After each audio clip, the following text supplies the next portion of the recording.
My name is Lydia. I am 31 years old and work as a marketing executive in Chicago. I never thought returning to my hometown for my grandmother's birthday would turn into such a nightmare.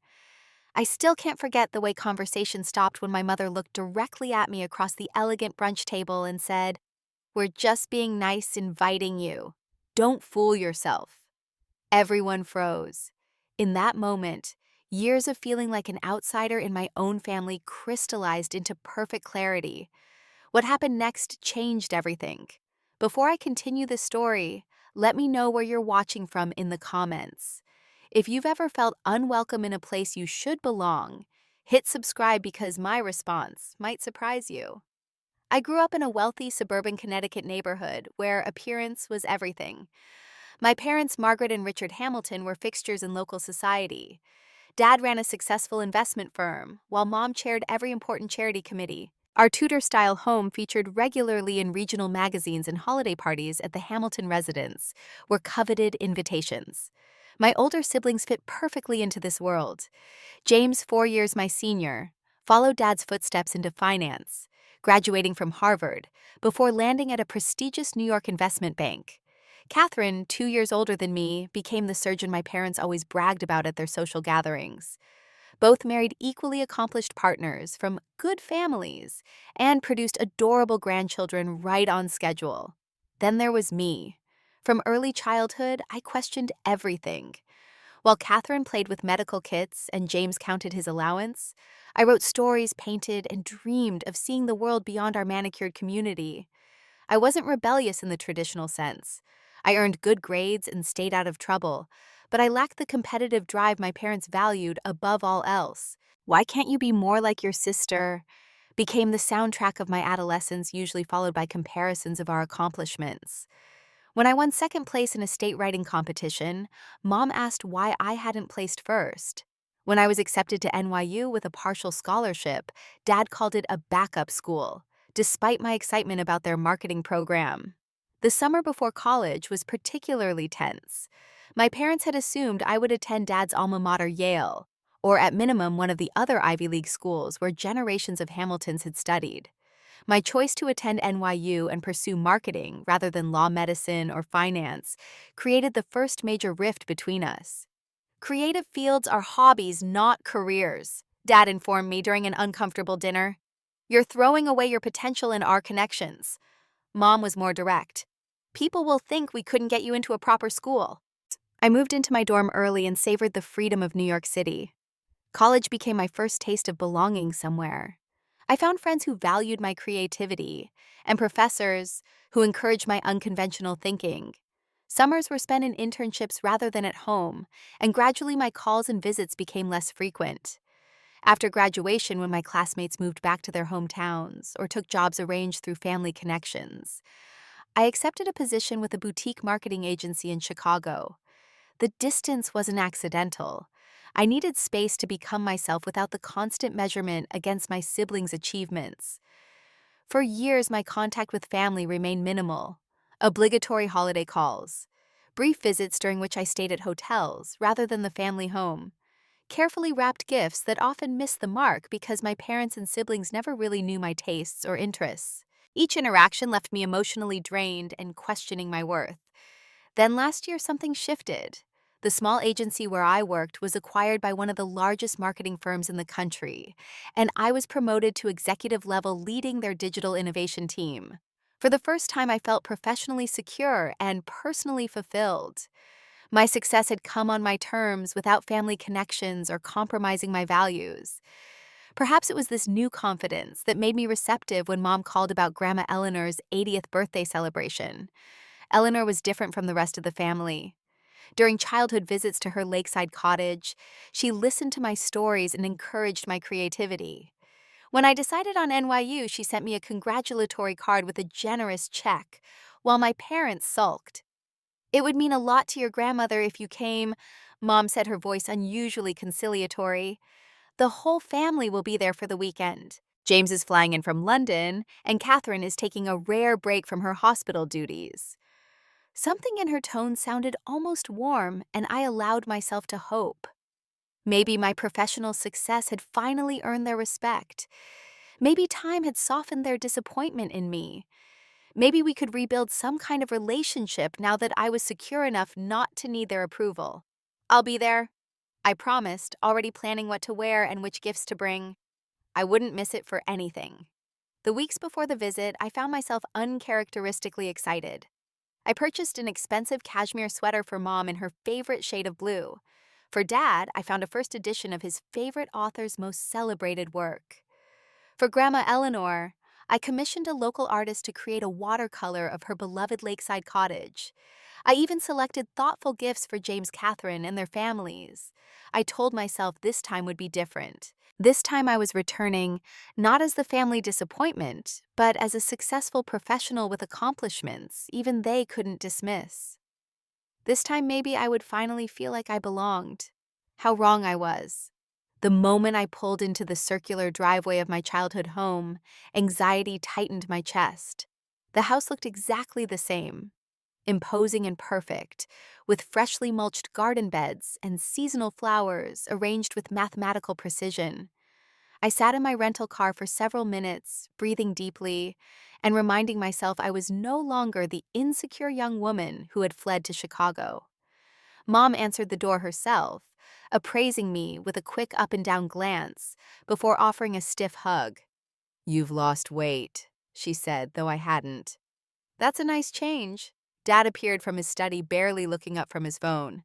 "Lydia, good to see you made it. Your brother arrived yesterday, always the early bird." The comparison had begun within seconds of my arrival. I smiled tightly and followed them into the formal living room where James sat with his wife Amanda and their two children. Catherine and her husband Michael were due to arrive later that evening. "Aunt Lydia," my niece Sophia ran toward me with genuine enthusiasm that momentarily lifted my spirits. At 8 years old, she hadn't yet absorbed the family's attitude toward me. "Did you bring me something from Chicago?" "Sophia," Amanda admonished. "That's not polite." I knelt to Sophia's level. "As a matter of fact, I did, but let's save it for tomorrow so we don't spoil the surprise." James offered a perfunctory cheek kiss.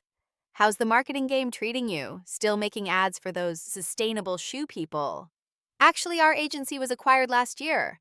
I'm now heading digital innovation for the entire North American division." I tried to keep the defensiveness from my voice. "We just won a major industry award for our campaign with that sustainable shoe company." "Oh, that's nice," he replied in a tone that suggested it was anything but impressive. "I just closed a $3 billion merger last month.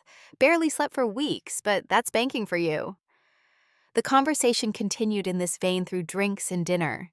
Every accomplishment I mentioned was met with polite disinterest, followed by someone else's greater achievement. When I described my team's innovative approach to social media analytics, Dad changed the subject to James's recent mention in the Wall Street Journal.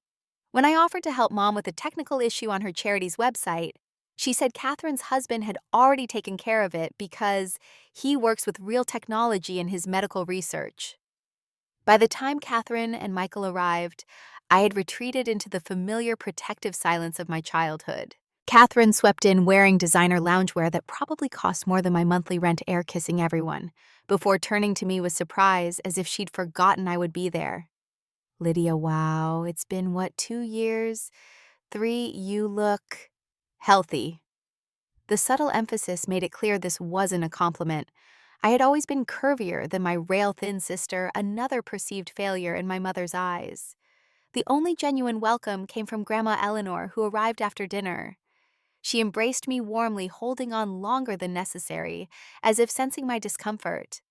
"My favorite granddaughter," she whispered loud enough for others to hear. "I'm so glad you came." Later that evening, as everyone settled in the family room with drinks, I excused myself to explore the house. Little had changed since my last visit. The same formal portraits lined the hallway, chronicling family milestones. James in his rowing team uniform, Catherine in her white coat, Mom and Dad at charity galas, wedding photos, grandchildren. I noticed something strange as I moved from frame to frame. Photos that had once included me were now replaced with versions where I was absent. A family vacation to Cape Cod now showed only my parents with James and Catherine. Graduation photos featured my siblings, but not me. It was as if I'd been systematically erased. In the library, I found the family albums neatly arranged on shelves. Pulling one at random, I flipped through pages of family history. Here, too, my presence had been minimized. Photos where I had once stood at the edge of the group were cropped to remove me entirely. In others, I had clearly been positioned out of frame. The message couldn't have been clearer. I wasn't really part of this family. Never had been. That night, I barely slept staring at the ceiling of my childhood bedroom. The space had been redecorated as a generic guest room shortly after I left for college, all traces of my youth removed. Unlike James and Catherine's rooms, which remained shrines to their adolescent achievements, mine had been wiped clean of my existence. By morning, any hope I'd harbored about reconciliation had evaporated. I dressed carefully in a designer outfit purchased specifically for this weekend armor, against their judgment. For a moment, I considered canceling my weekend plans and driving back to the airport. But Grandma Eleanor deserved better, and some stubborn part of me refused to give them the satisfaction of chasing me away again. With practiced composure, I headed downstairs for the elaborate family brunch that would precede Grandma's birthday celebration. Little did I know it would be the last meal I would ever share with most of my family. The dining room gleamed with morning sunlight, reflecting off the antique silver service and crystal champagne flutes. Mom had arranged everything perfectly as usual, from the pressed linen napkins to the professionally calligraphed place cards. Fresh flowers filled the centerpiece, and the scent of coffee mingled with something delicious from the kitchen. "Good morning, everyone," I said, taking my assigned seat between Grandma Eleanor and my young nephew Thomas. This positioning wasn't accidental. At family gatherings, I was always placed between the oldest and youngest family members, away from the important conversations at the center of the table. Mom entered from the kitchen carrying a platter of eggs Benedict. "James, darling, would you open the champagne we're celebrating today?" As mimosas were poured and food passed around, conversation flowed easily among everyone except me. Catherine detailed her latest surgical innovation, while Michael nodded supportively. James described market conditions in Europe with his trademark confidence. Their children shared school achievements that were met with lavish praise. Grandma Eleanor patted my hand under the table, offering silent solidarity. She asked about my life in Chicago, giving me a rare opening to speak. I described my new condo overlooking Lake Michigan and my team's recent success with a challenging campaign. "That sounds lovely, dear," Mom interjected before I could finish. "Now, before we get too far into brunch, we should discuss the family trust distribution. With Eleanor turning 80, certain assets will be redistributed according to your grandfather's wishes." Dad cleared his throat. "Yes, we'll need signatures from all adult family members next week. The lawyers have prepared everything." This was the first I'd heard about any trust distribution. I looked at my siblings, who nodded knowingly. "What exactly needs to be signed?" I asked. Mom's expression tightened. "Just standard paperwork. Nothing you need to concern yourself with." And she turned to Catherine. "Now, about the summer house renovations." "Actually," I interrupted, "I would like to know more about these documents before signing anything." The table fell silent. Dad's forehead creased with irritation. "It's complicated legal language. The lawyers handle all of that." "I'd still like to review them," I insisted. Mom put down her fork with deliberate precision. "Lydia, must you always make things difficult? This is a standard redistribution that happens in stages. Your siblings had no issues with the previous phase. Something felt wrong." "Previous phase, when was that?" James and Catherine exchanged glances. Dad suddenly became very interested in buttering his toast. "5 years ago," James finally answered. "When we turned 35. Didn't you get the paperwork?" "No," I said slowly. "I never received anything." "Well," Mom said dismissively, "you were always so busy with your projects. We handled it for you. Everything was done properly." A cold feeling spread through my chest. "You signed documents on my behalf. We had your power of attorney," Dad said smoothly, "from when you went abroad during college, remember, for emergencies." I did remember signing something before my semester in London, but that had been 12 years ago. I'd assumed it had expired when I returned. That power of attorney was for a specific period. I said my marketing executive confidence emerging. It wouldn't be valid for trust distributions years later. Dad's expression darkened. The family lawyers deemed it sufficient. Honestly, Lydia, you're making a scene over nothing. The paperwork this week is just a formality. Grandma Eleanor's hand tightened around mine under the table. When I glanced at her, she gave me a subtle headshake, her eyes communicating a warning. Fine, I said, forcing a smile. I'll review everything next week. The tension eased as conversation shifted to lighter topics. I participated minimally, my mind racing with questions. Why hadn't I been informed about previous distributions? Why was everyone so uncomfortable when I asked about the documents? Something significant was being hidden from me. As servers cleared the first course, Mom began describing plans for renovating the family's summer house. We're thinking of expanding the master suite and adding another guest house, she explained to Amanda. The current layout is so outdated. That sounds expensive, I commented. Real estate improvements have skyrocketed since COVID. An awkward silence followed. James coughed into his napkin. We have it handled, Dad said curtly. The family resources are carefully managed. Speaking of resources, Catherine interjected clearly, trying to change the subject. Michael and I are considering a second home in Aspen. The children need to learn to ski properly. Wonderful idea, Mom agreed enthusiastically. Perhaps near the Andersons. They have that lovely compound. I watched this exchange with growing bewilderment. My parents had always been wealthy, but something didn't add up. Dad's investment firm had suffered during the last recession. They'd mentioned scaling back certain expenses in our limited conversations over recent years. Yet here they were discussing massive renovations and helping my siblings purchase additional vacation properties. How is the firm doing these days, Dad? I asked innocently. Still recovering from the market correction? His face flushed slightly. We've diversified appropriately. Everything is back on track. That's impressive, I continued. A lot of similar firms never fully recovered. Well, he said with forced joviality, that's the benefit of having family resources to fall back on during tough times. Family resources. The phrase echoed in my mind, connecting to the trust documents and the power of attorney they'd allegedly used. A terrible suspicion began forming. I'd love to learn more about our family investment strategy sometime, I said. Maybe you could walk me through the portfolio while I'm here. The look that passed between my parents was brief but unmistakable. Alarm. Hardly appropriate brunch conversation. Mom laughed nervously. Besides, you've never shown interest in family finances before. I'm interested now, I said simply. Your career keeps you so busy, Mom continued, her voice taking on a condescending tone. And finance isn't really your area, is it? Creative types rarely have the head for numbers. I was about to respond when she delivered the blow that would change everything. Honestly, Lydia, we're just being nice, inviting you to these discussions. Don't fool yourself into thinking you have any meaningful input here. The table went completely silent. Catherine stared at her plate. James suddenly became fascinated with his water glass. Dad examined his watch as if late for an appointment.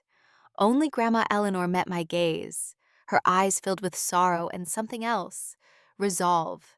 In that moment, everything crystallized. The missing photographs, the redirected trust documents, the power of attorney they'd supposedly maintained, the dismissal of my career while they apparently spent freely.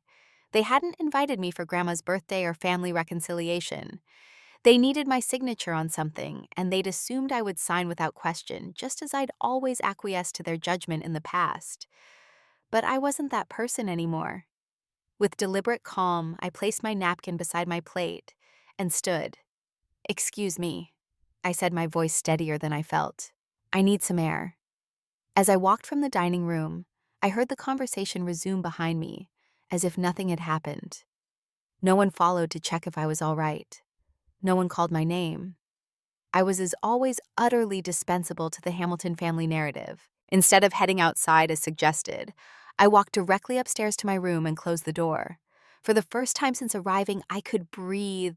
The hurt was still there, a physical ache in my chest. But something else was emerging. Clarity. And with it, determination. This wasn't just about a hurtful comment at brunch. This was about a lifetime of manipulation, dismissal, and possibly financial exploitation. Whatever they needed my signature for next week, I wouldn't be providing it blindly. In fact, I wouldn't be providing it at all. I took out my phone and made a call that would set everything in motion. I sat on the edge of the bed in my childhood room, now stripped of personality, and waited for Sarah to answer. She was my closest friend from college, and now a corporate attorney in New York. If anyone could help me understand what might be happening with the family trust, it was her. "Lydia, how's the family reunion from hell going?"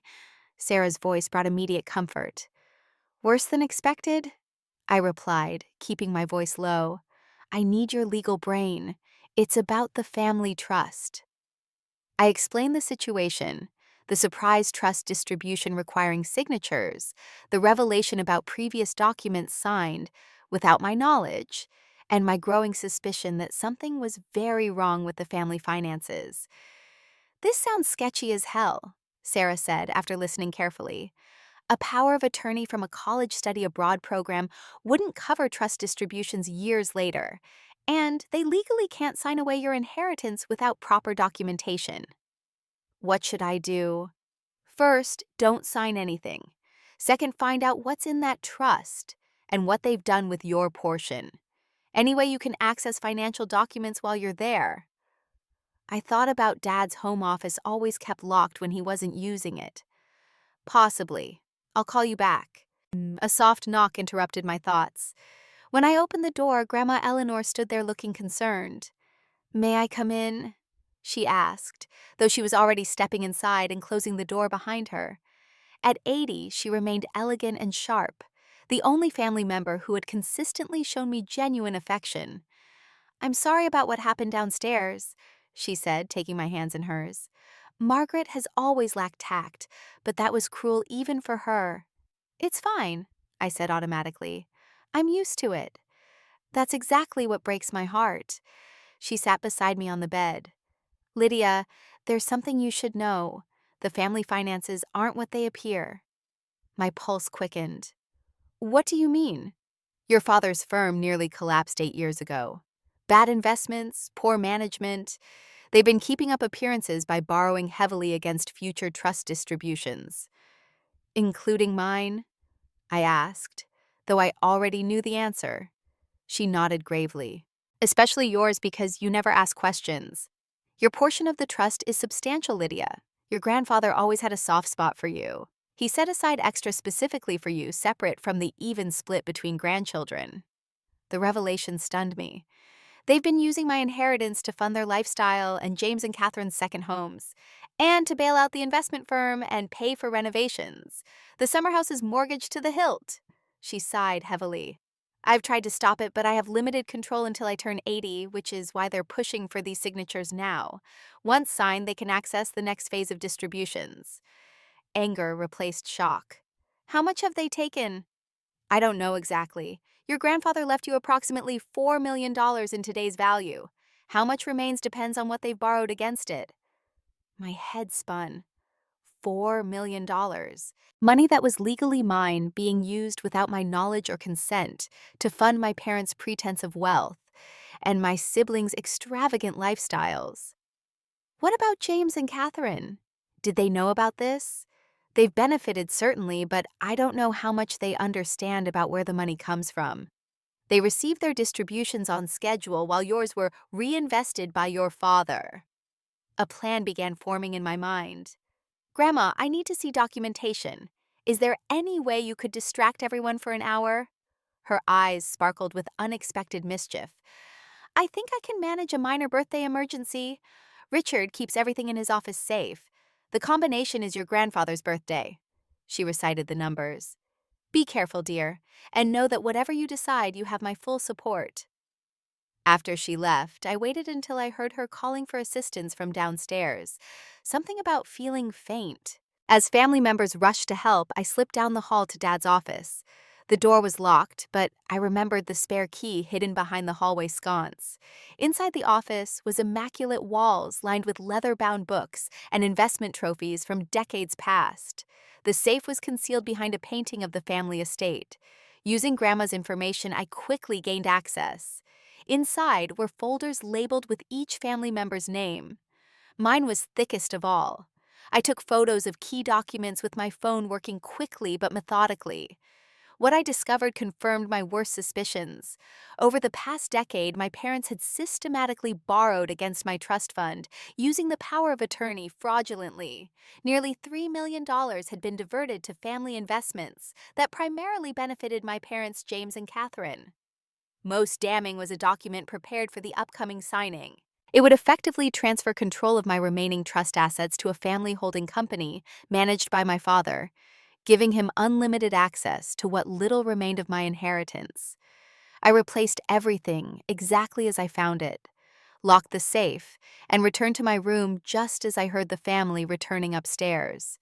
Grandma's episode had apparently passed.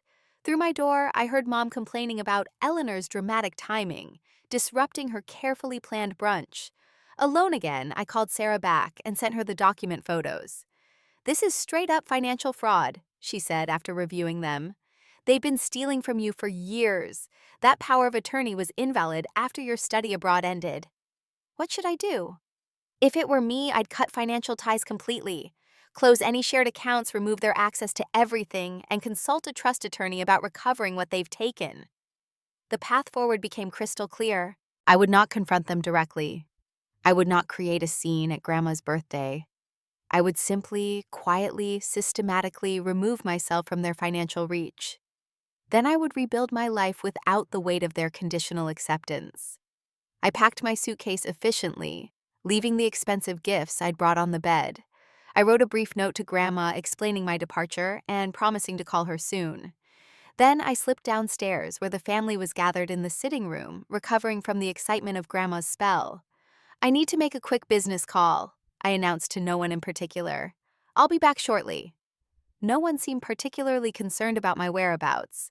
Mom was already discussing dinner arrangements. Dad had returned to his office. James and Catherine were entertaining their children. Only Grandma Eleanor watched me with knowing eyes as I walked out the front door with my suitcase. I mouthed, "I'll call you," before closing the door quietly behind me. In my rental car, I felt an unexpected lightness.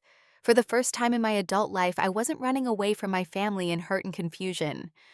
I was walking away with purpose and clarity. The distinction made all the difference. I checked into a hotel near the airport, set up my laptop on the desk, and began the systematic dismantling of every financial connection between myself and the Hamilton family. From the moment I settled into the hotel room, I approached the situation like a high-stakes marketing campaign. Methodical, strategic, comprehensive.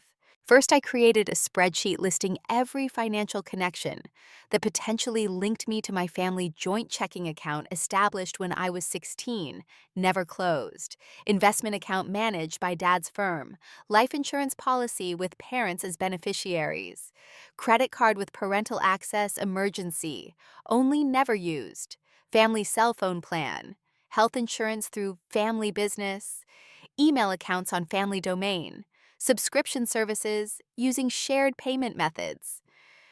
For each item, I noted specific actions needed, potential complications, and the order of operations. This wasn't emotional. It was tactical.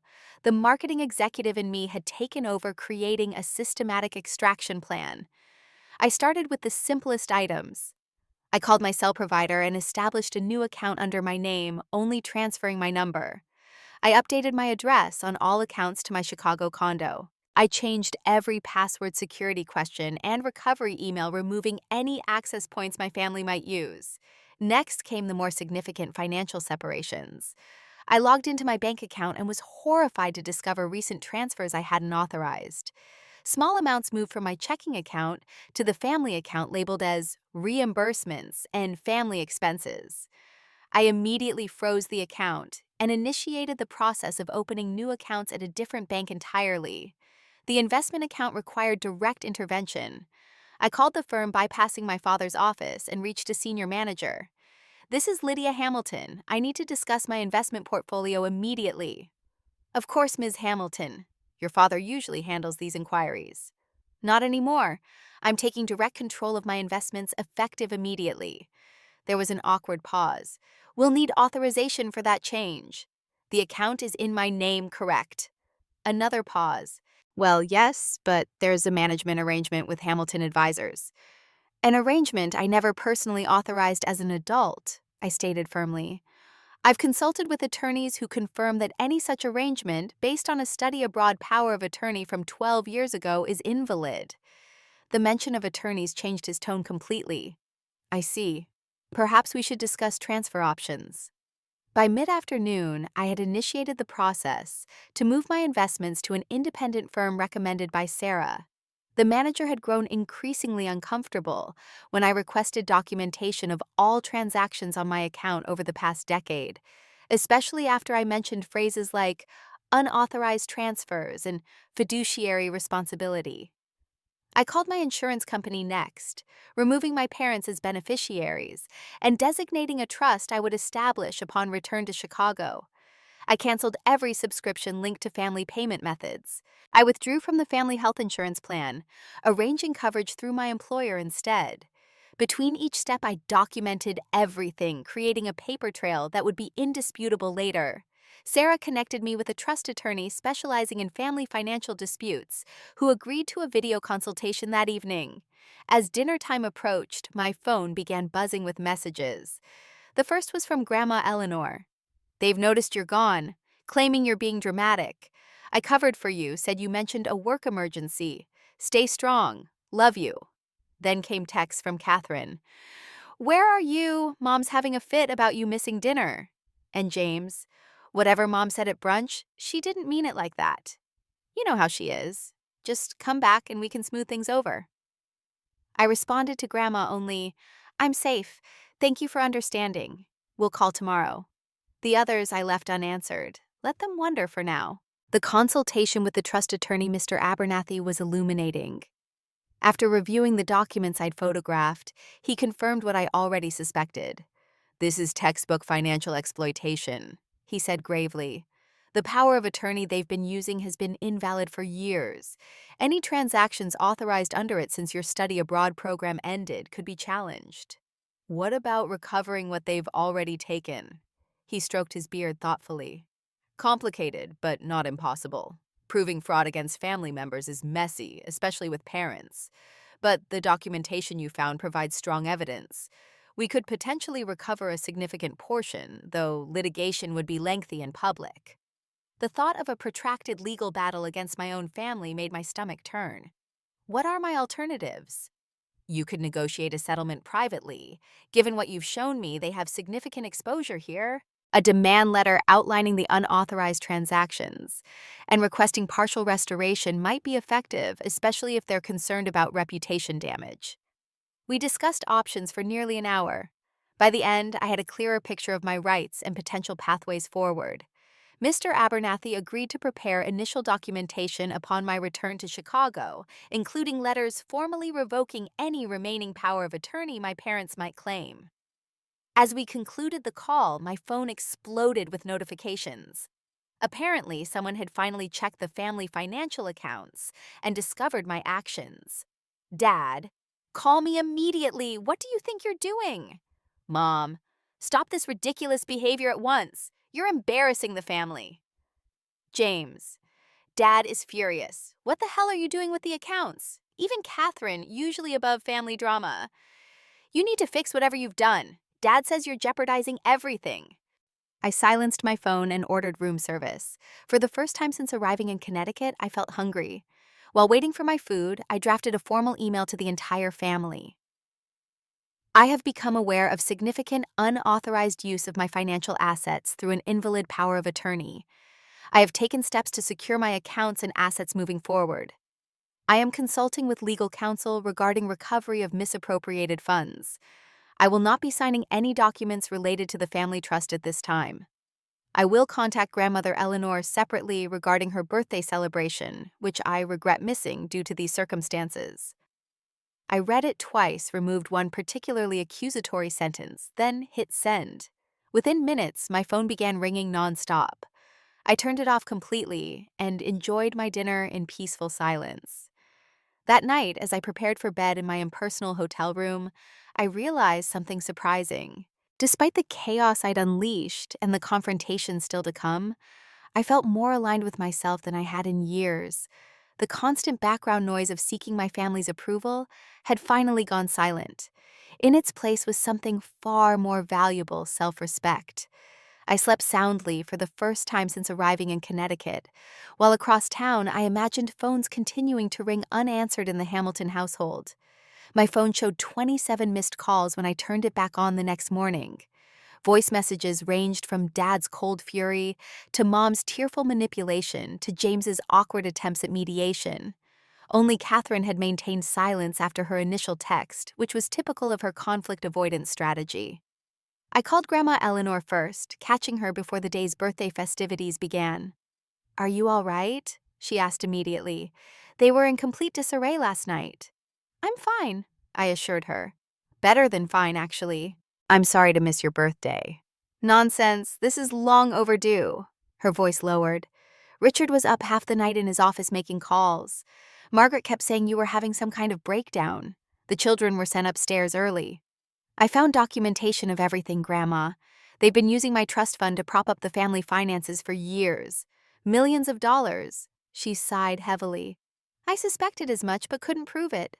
"What will you do now?" "I've secured my accounts and consulted an attorney. The next steps depend partly on how they respond." "They're coming to find you," she warned. "James tracked your phone to the airport hotel. They're planning to drive over after my lunch celebration." I wasn't surprised. Of course, James would use technology to locate me. "Let them come. I'm not hiding." "Be careful, Lydia. Richard is desperate. The firm can't absorb this disruption, and there are loans leveraged against your trust distributions." After promising to call her tomorrow, I spent the morning preparing for the inevitable confrontation. I organized my documentation, confirmed my new banking arrangements were processing, and spoke again with Mr. Abernathy, who emailed formal letters revoking any powers of attorney and demanding a full accounting of my trust assets. Around 2 in the afternoon, a sharp knock came at my hotel room door. Through the peephole, I saw my parents standing stiffly in the hallway. Dad's face flushed with anger, Mom's fixed in a tight smile meant for potential observers. I opened the door but didn't invite them in. "Hello?"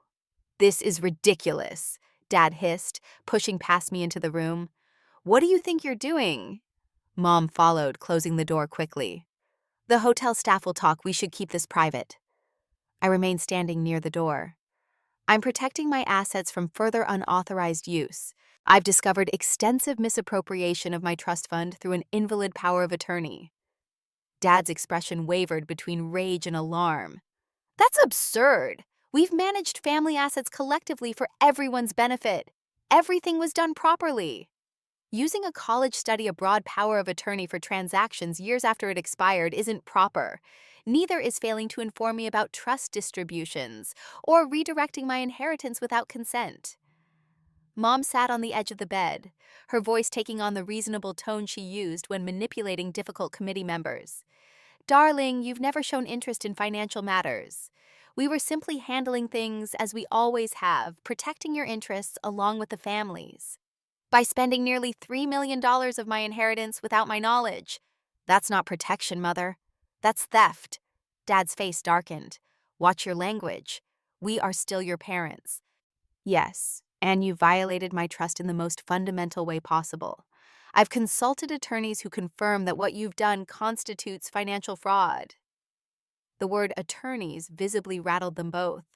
Dad's confidence faltered, and Mom's composed facade cracked slightly. "Surely we can resolve this within the family," Mom said quickly. "There's no need for legal entanglements that would embarrass everyone." "I agree," I said calmly. "That's why I'm offering an alternative to immediate litigation. My attorney will provide a formal proposal next week, but essentially I want a full accounting of all transactions involving my trust assets, a payment plan to restore misappropriated funds, and complete removal of any family access to my finances moving forward." Dad laughed without humor. "You can't be serious. The firm would never survive that kind of cash outflow." "That's not my problem. You created the situation by spending money that wasn't yours to spend." Mom's expression hardened. "After everything we've done for you, the education we provided, the opportunities, the connections." That's what parents are supposed to do, Mother. It doesn't entitle you to steal from your children.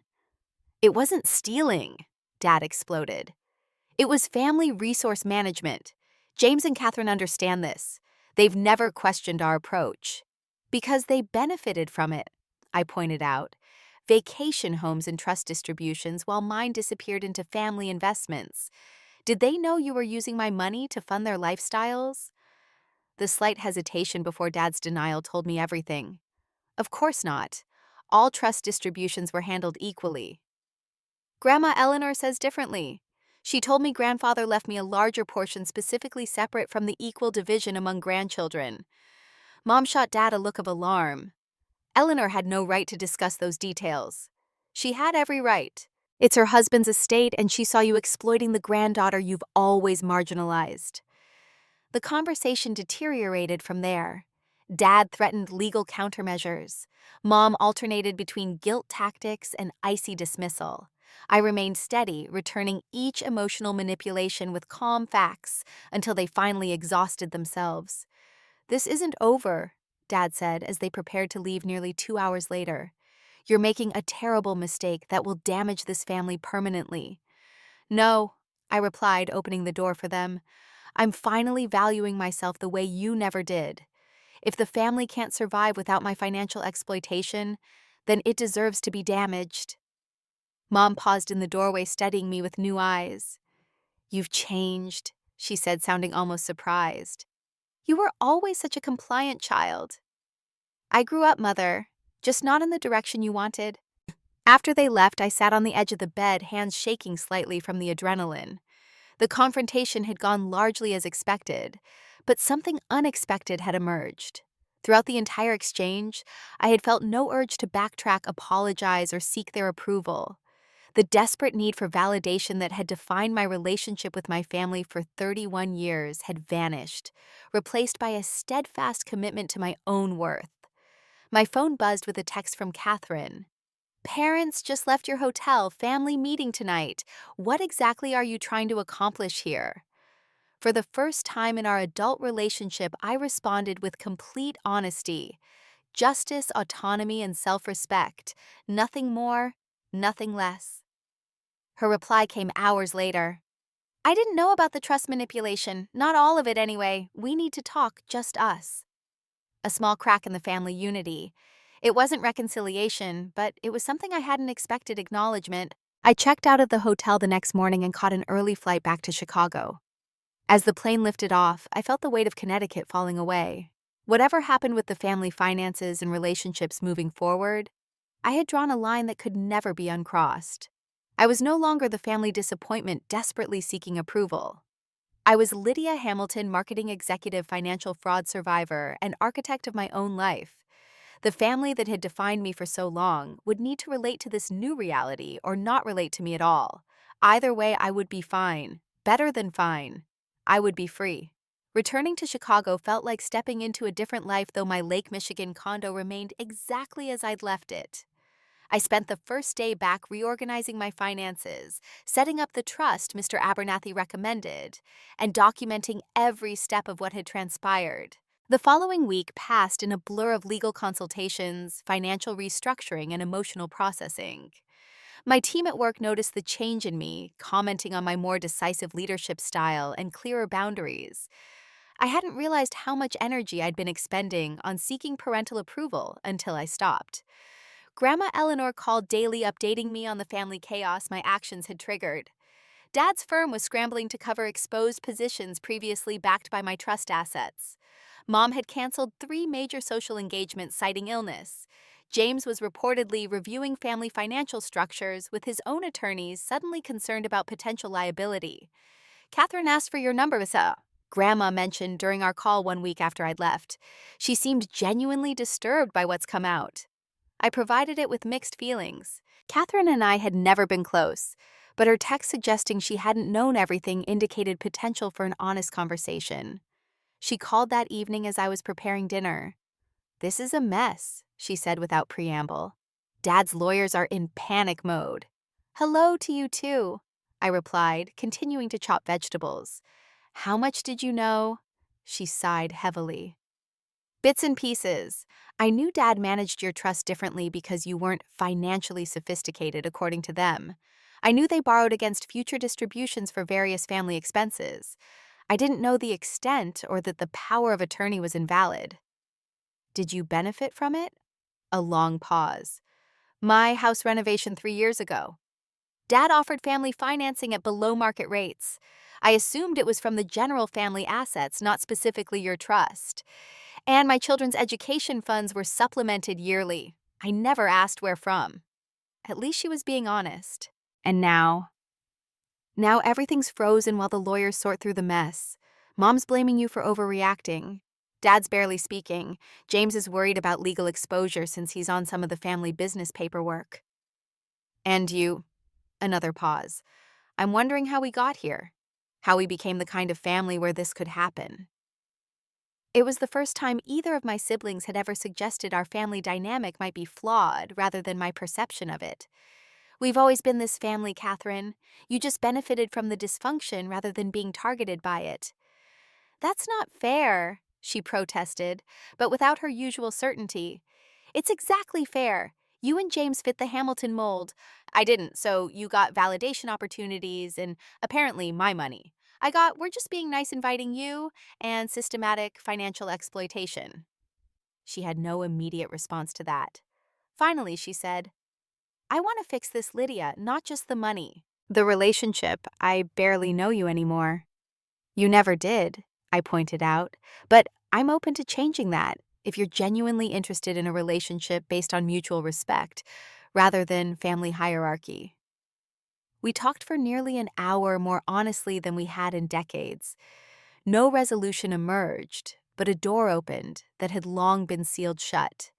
Similar conversations followed with James, though his concerns remained primarily financial and reputational. He offered to personally guarantee partial repayment of misappropriated funds to avoid unnecessary legal complications. It wasn't a moral awakening, but it was pragmatic acknowledgement of wrongdoing. Mom remained entrenched in righteous indignation, sending occasional texts that alternated between wounded accusations, "After all we've sacrificed for you," and dire predictions about my future regrets. I responded minimally, or not at all. Dad predictably retreated to legal channels. His attorneys contacted mine with increasingly reasonable settlement offers as the reality of their legal exposure became clearer. Mr. Abernathy advised me that while full recovery was unlikely without protracted litigation, we could secure a significant portion through negotiation. They're motivated to resolve this quietly, he explained during our third week of discussions. The firm's reputation can't afford a public family financial scandal. 6 months after the brunch incident, we reached a settlement. I would receive approximately 60% of the misappropriated funds over a 5-year payment plan. All family financial connections would be permanently severed. I signed limited confidentiality provisions covering specific financial details, but retained the right to discuss the general situation. It wasn't perfect justice, but it was closure. And surprisingly, it opened pathways to healthier relationships with certain family members. Grandma Eleanor visited Chicago that spring, staying in my guest room for a week. Without family pressure, our already close relationship deepened further. She shared family stories I'd never heard, including my grandfather's specific instruction that I receive additional trust assets, because Lydia will create rather than just maintain. She needs the freedom to build something new. Catherine and I established a cautious sister relationship based on current reality, rather than family mythology. We didn't become best friends, but we developed mutual respect that had never existed before. Her children visited for a weekend that summer, giving me the opportunity to know my niece and nephew as individuals rather than extensions of the Hamilton legacy. James remained more distant, but acknowledged my professional achievements with newfound respect. Our quarterly calls were brief but cordial, focusing on his children and my work rather than rehashing family dynamics. Mom's evolution came slower and remained incomplete. A year after the confrontation, she sent a letter that approached but never quite reached an apology. I've had time to reflect on our family relationships and recognize that certain patterns have been damaging. While my intentions were to maintain family cohesion and prosperity, I now understand that my methods and words caused you significant pain. This was never my goal. I hope we can establish a different relationship moving forward, one that better acknowledges your independence and accomplishments. It wasn't the emotional validation I might once have desperately craved, but I recognized it as significant coming from a woman who had never previously acknowledged fault. We now exchange monthly emails carefully cordial and focused on neutral topics. Dad remains the most distant.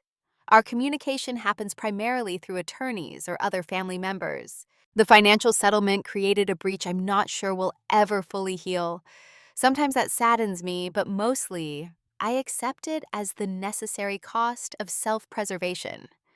The professional and personal growth that followed my financial emancipation surprised me most.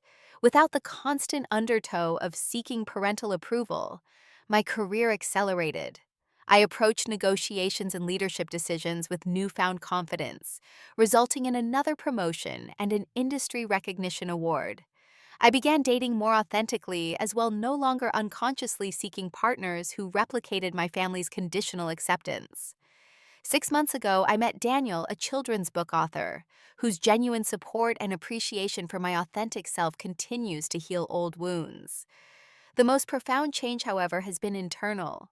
The voice in my head that constantly measured my worth against Hamilton family standards has fallen silent. In its place is a steadier, kinder voice that values creation over competition, authenticity over appearance, and personal integrity over social standing. Looking back on that brunch a year ago, I realized my mother's cruel words were paradoxically the greatest gift she ever gave me. "We're just being nice inviting you. Don't fool yourself." Stripped away the last illusion that I could ever earn my family's unconditional love through achievement or compliance. In that moment of painful clarity, I found the courage to value myself independently of their assessment. Every difficult step that followed the financial separation, the legal negotiations, the emotional boundaries flowed from that essential act of self-validation. We can't choose our biological families, but we can choose how we allow them to treat us. We can choose to walk away from relationships that diminish rather than nurture our authentic selves. We can choose to build connections based on mutual respect rather than obligation or manipulation. Sometimes the healthiest family relationships emerge only after breaking the unhealthy patterns that defined them for decades. Sometimes healing comes not from reconciliation, but from having the courage to say enough. My name is Lydia Hamilton, and I am no longer seeking a seat at a table where I was never truly welcome. Instead, I'm building my own table, surrounding myself with people who celebrate rather than merely tolerate my presence. And I've discovered that's not settling for less, it's demanding more. More authenticity, more respect, more joy. The journey hasn't been easy, but freedom rarely is. Have you ever had to walk away from a relationship that was diminishing your self-worth? Let me know in the comments. If my story resonated with you, please subscribe and share with someone who might need to hear that standing up for yourself isn't selfish, it's essential. Thank you for listening, and remember, sometimes the most loving thing you can do for yourself is to close the door on those who never fully open their hearts to you.